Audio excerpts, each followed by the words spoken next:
Okay, so this is something that I wanted to mention because I used to struggle with this, right? When you have a range, let's say we have this range that we know that there was acceptance, right? So whoever's looking at this, the longer term traders, they're looking at this and they're like, okay, I'm gonna buy here and sell here because I know that this is the range, right? Buy here, sell here, buy here, sell here, Yeah. sell here, buy here, right? It Yeah. makes sense, right? Now, when we break below that range, we have this previous range that when we first established this range, it was the same thing: buy here, sell here, buy here, sell here, right? But the thing is that now that we already were here and now we're coming back into this range, usually what happens is that we just sweep through the whole range because we know that the discount, the cheaper, the good deal is down here, it's not up here. Who's gonna buy here now that we broke and we saw that, we lost this range, but we have a previous established range. So now we're gonna buy here. We're not gonna buy here, right? Yeah, Because very we interesting. Yeah, makes sense. Yeah. makes sense, right? Because because nobody's gonna buy in the middle of the range, and that's where it's just gonna drop like crazy, and we get all the single prints just to go to that entire range because there are no buyers at that point. Buyers are waiting for that low range to hit when they're gonna start buying. Right. So if you keep that in mind, then when you see days like this, like I used to be like, I used to struggle with this because I thought, okay, well, we're gonna have this has to hold, right? But like traders that are like waiting to bid this area, they're gonna bid here. They're not gonna bid up here or in the middle. It may take some profits, may adjust some positions, but the heavy buying should come in around this area.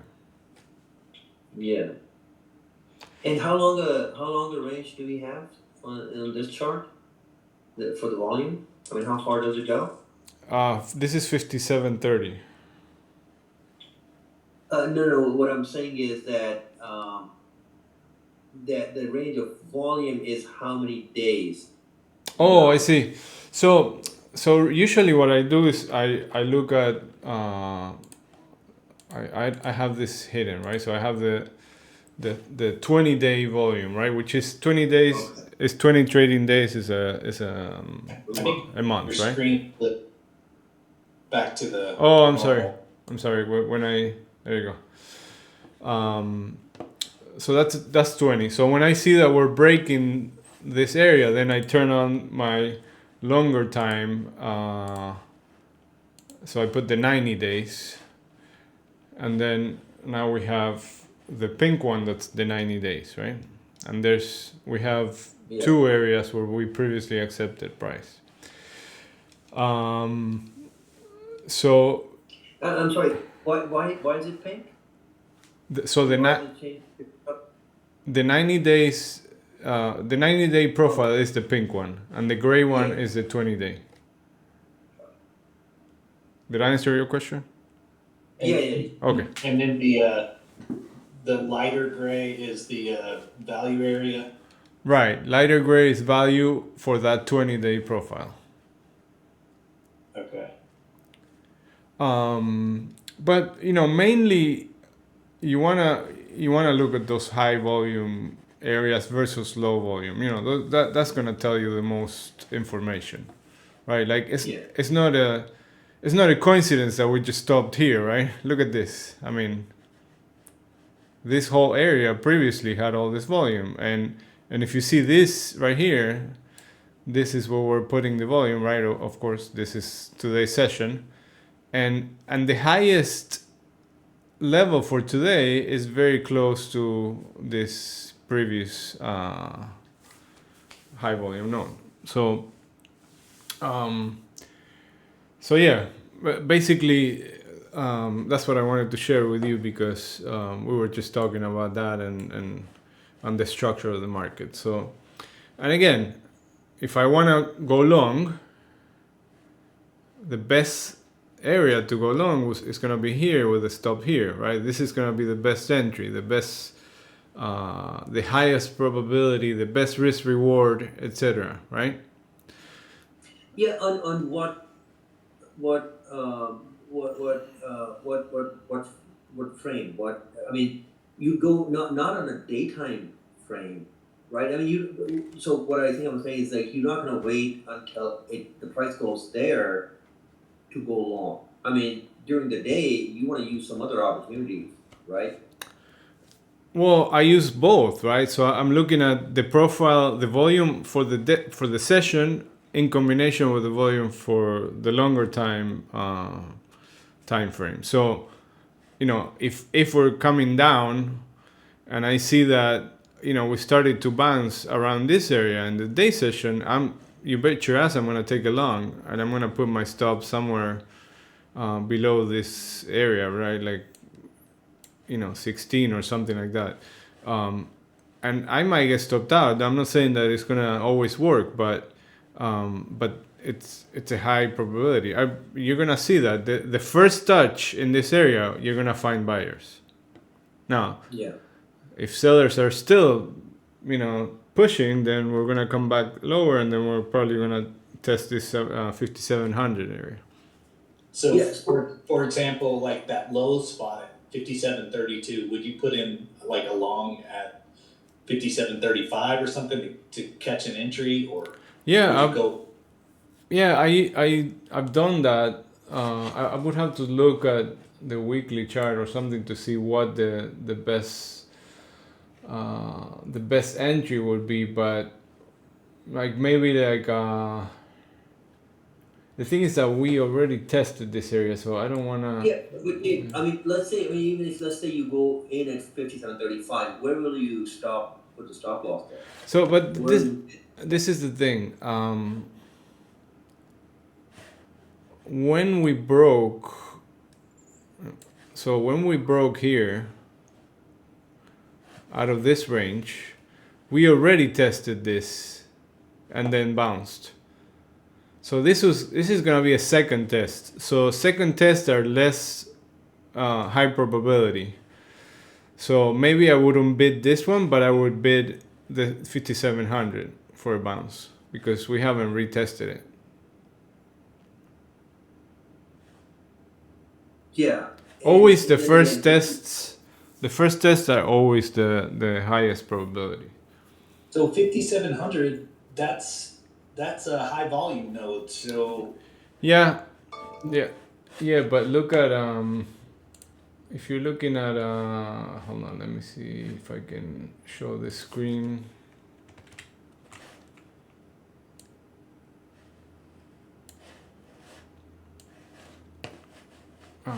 Here. So this is a weekly chart for ES. So this week right here, the high of this week is 5703. Right? If we come back, we tested 1-2 times on the weekly time frame, right? And we bounce both times. Now, if we test again, if we come back here at the top of this week and the high volume node, I would say that we're gonna find some buyers. okay. Plus, we're at that big level, that even 5,700 level. Exactly. So it's all that in combination, and all that given the fact that we traded for a long time in this area, and we tested it once, twice, but we haven't tested inside this area yet, right? We haven't retested inside this distribution. So I'm thinking the first test we should get a bounce, should get some buyers there.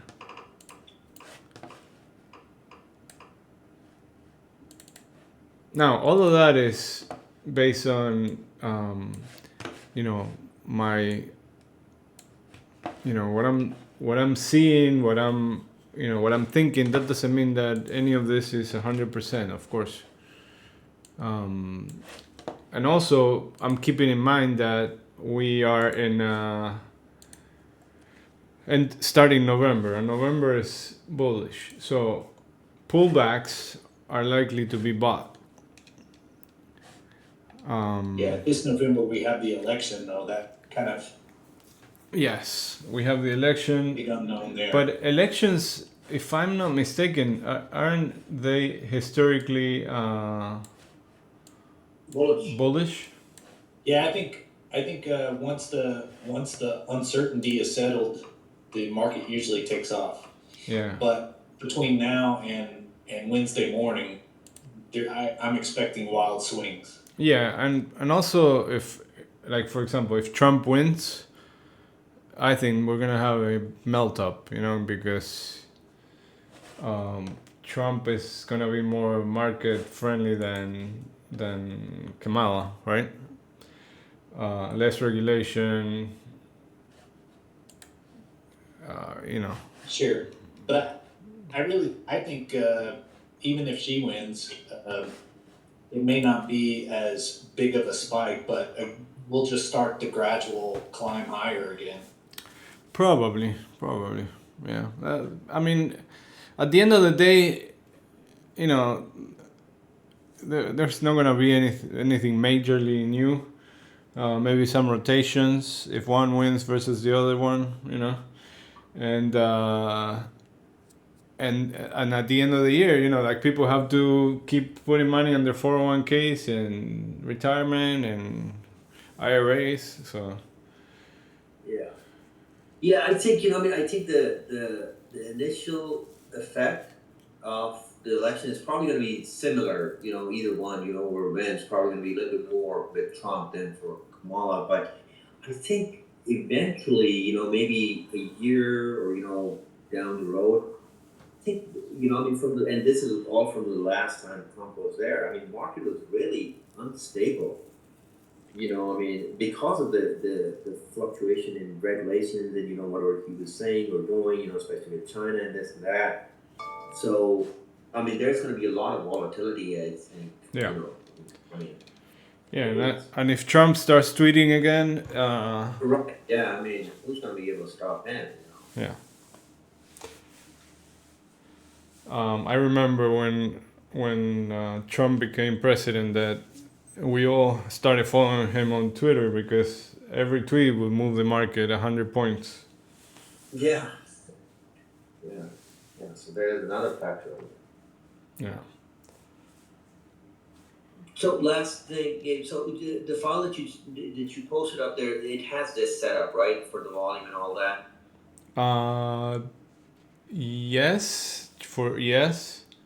Yes, it should have Yeah. it. Maybe you might be missing some stuff from it because I don't know if there's like another file that should go with it, but it should have most of it. Okay. By the way, Take a look at- we were speaking about this being a good entry. Look at that. We just bounced right there at the low volume node and came back, 30 points, 40 points? Pretty quickly.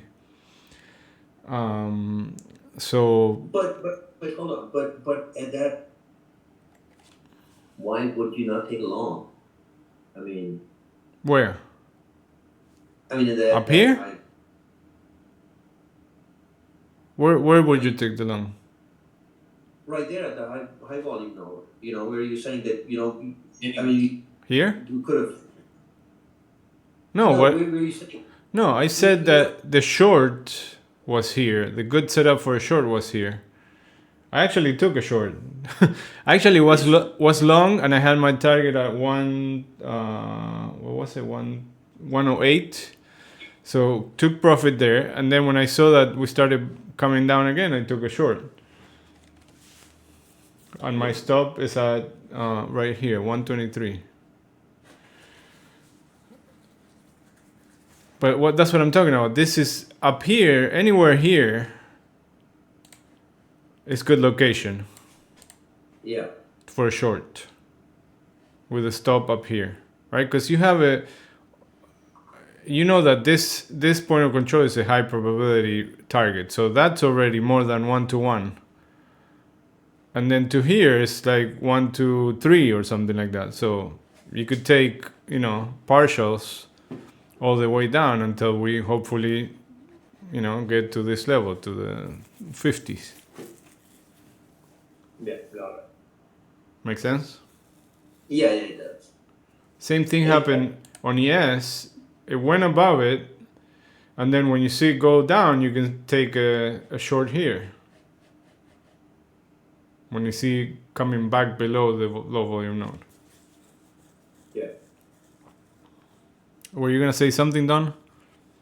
Yeah, you mentioned earlier about later today doing a replay of the price action to go through, and Yeah. I was going to ask if we could do that. I was kind of earlier today before lunch. I was kind of doing the same thing. I wasn't doing it the same way, but I was kind of doing the same thing that you were doing when we were down at the bottom. Mm-hmm. And I put in a short, and then my buyback, when I covered that short, I covered it and bought 2 additional contracts to get that short quick bounce back up to the area that I shorted. And it looked like you were kind of doing the same thing with 2 different bracket orders. Uh-huh. It worked out. I was down. I had a bad oil trade today, but I brought myself positive by doing that earlier with MNQ, and then at the lunchtime, around lunchtime, I had a small long, only 2 contracts, and I let that one run for a little while because I figured at lunchtime liquidity is going to go away, and the price it would be easier for the price to rise up. So I'm positive $150 today. Good. Well, but was there a question or did you have a question No, about that or? the question was later today, maybe after the market closes or around market close, whatever you're comfortable with, if we could go back in that time period and just kind of play through in Sierra charts, maybe at 10x speed or something. Yeah. Let me see when I. Okay. Yeah, we might be able to do it today. The one thing that I did see today was some very like strong order flow, like that. It ran through my stops a couple times. Like I was short, and then like all of a sudden there was this huge order sweeps. Yeah. But when I saw that was just like a momentary thing, and then like the sellers kept coming in, I would re-enter my shorts. But so that was the part that was not easy today. But other than that, was a clear trend down until just now that we just finished the one-time framing now. A quick suggestion. I mean, is it possible? Can you do like a weekly thing where you just go over different plays? Maybe like a 15-20 minute session that, hey, this is a play that I did, and just want to kind of lay it out. That this is the entry point and this and that. So I think that'd be a good give a good kind of lesson that, hey, if you see something similar, you can take this. Gotcha. Yeah, but it's gonna be very repetitive because most of my setups look like this. Like, move down, consolidation, low volume, take a short. That's fine. I mean, that's fine. I think what I'm trying to understand here is that if I see that 2 or 3 different places with the repetition, I think that'll kind of drill it in that, hey, this is how it's done. Yeah. So maybe like for a month or something. Yeah, Tyler, have you replayed time frames in Sierra chart and kind of sim traded some of those time frames? No. Yeah, no, not yet. I haven't gotten into Sierra yet. Oh, okay. yeah, that's pretty useful. Replaying those charts and sim using sim to practice. Okay. Yeah, I'll check it out. I've been trying to get comfortable, which I think I'm pretty comfortable with it now. The trade the order entry window in Sierra, and I've done a couple of sessions where I replayed the day's data and kind of went back through. It's kind of I need to pick a random day, because if you pick today, you kind of know what's going to happen. Exactly. So Yeah. yeah. Yeah, it's very useful to practice that and to always go back and look at your setups and see what worked, what didn't work, and then journal and adjust your rules if you have to. Okay. And feel free to post. Okay, look, I took this trade right here. This was the setup. This is what I saw, and this is what happened. And then we can look at it together and see what if there's something else that either you missed or something that something that worked, even to share with other people, because everybody trades differently. Everybody's looking at something. I mean, we're looking at the same, but we all see different things at different times. So I miss stuff all the time. I'm like, oh shit, that's why this trade didn't work. Yeah. But it's more eyes, more better. Yeah. Yeah. All Yeah, right. no, I mean, I mean, it's just like, during the day, I mean, I kind of messed up on entries and exits.